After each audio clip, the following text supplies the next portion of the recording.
de do so ya Adom Trotro na de principal so se do e wo circle and wo hweja year in review afimu no nyina no ensam no de he na e che wo pa gina ho e ma wo dakora no wo so ho da prince yenti de ade hye yi eka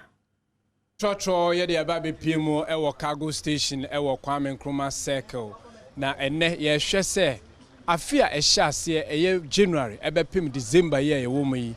die na omanfo e kai niema esisi ye o man Ghana ene aman ahodo afi de me kai kakra de se emrahye bedwafo a yeyi omo se omo koto omo yato abadi yi omo se omo kotra mahye bedwam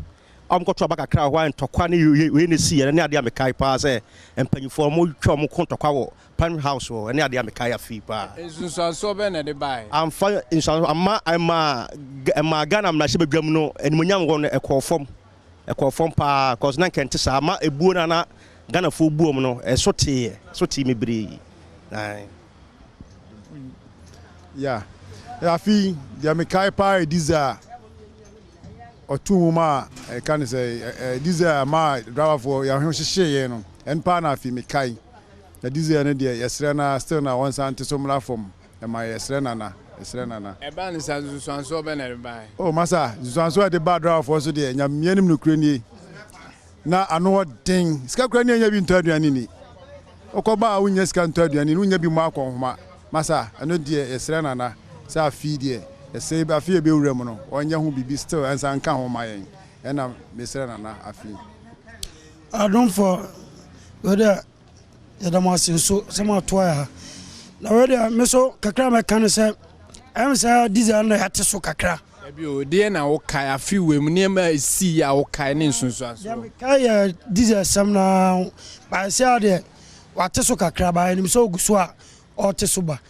na no bio no tai say ka koba yentimi nto koba na to 12 million dru 30 million na no me koto bi ba ntimi to ba ko na jai ba ko say am ye kakra ma peskas akoto ba ko ade ya 12 million na dru 30 million say tai no papa enim say papa na to no 70 million na ko busa bia 48 million and so na me use say me ntimi nto bi on ti chana wan and I'm a tonti esra abai okay na je say wo kira spare parts a wo mo ton ne ka so mate so no na say wo nte so good into wo so dia na okay afi we na ne nsunsu anso e bai me so the high driver for pa T2 highways for baby kro ni kwa say omo ye bump kra ubeju ono ma ye bump nti accident na happy ni nyina afi baby eni kwa say anka ye bump kra ka fo popo kra na ye bump wo so ene ye nsunsu aso a high ye driver for baby kra eni kwa say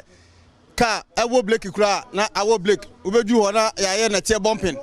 na tie bumping so na kan yam la say wo ya eso de road sense esi won so uju wa accident na koso ni nyina fisa na tie bumping no mo ye no baby a say eni kwa so mo ye bumping no mo ye no go so kwa so tepa na wo kire say afi we ade a wo kai say siye ene ho nsunsuan so ene no kan ano ho sisa so na ama me kire say sa accident na koso no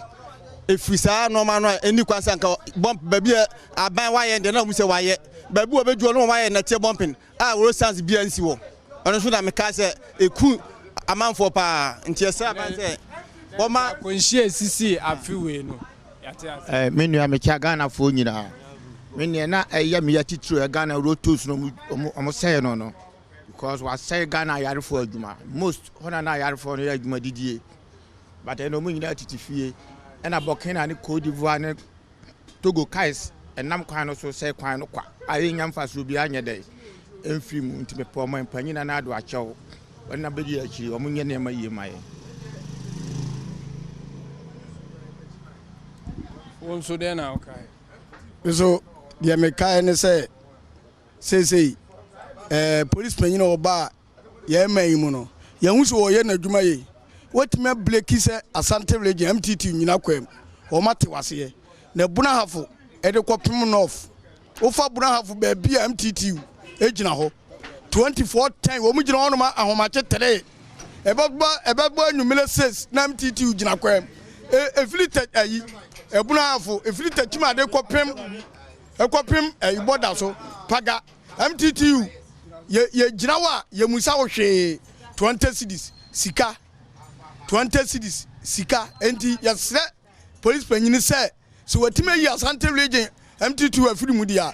buna hafo ka Ghana ho North eka Ghana ho ba bia MT2 ne takrade yɛsrɛ no wanyi sa MT2 no so nyadan emfiri o so wonti bi nyi wo mu firi o dia o ma Asante region nyadan eso meye o madwuma me so me dia afi me hu ye no MT2 fo o mu kuma driver fo ye design no kura tutu mu ne na nya ya se MTTD of my school enti ma menka ne sa na obi antibi na se afi we womo enuanu a womo ede womo ensem atudwa ebi mu so ewa ha se omo so pese omo che afi we niam omo kai afi we de na kai pan nsunsuanso afi we de me kan nsunsuanso de aba ne se Ghana empanimfo no wo ye niam bi wo ho aya na enye because of say eye ekwan eduru afi bi ye omo ye kwan no se ebekwa wiye a no mo gya kwan ato na kwan wa ye na kwan aye basa chichiro be fa aduane firi diba eye nkran kwanta ne Kasee ya metwane ade last year omo ye kwan nyina kama afi omo gya kwan nyina aye dai ato ma kwan nyina asepoto ti se okokura wontimi nye dai emfa aduane ne fama enti afi ade a memehunu a enye na tina ma meka ho asem na Adom Trotro aha na yede Adom Trotro no AC eti se car no eye mana se mate etimu na o kache no driver ne se car na ye ma aya na otiemu se away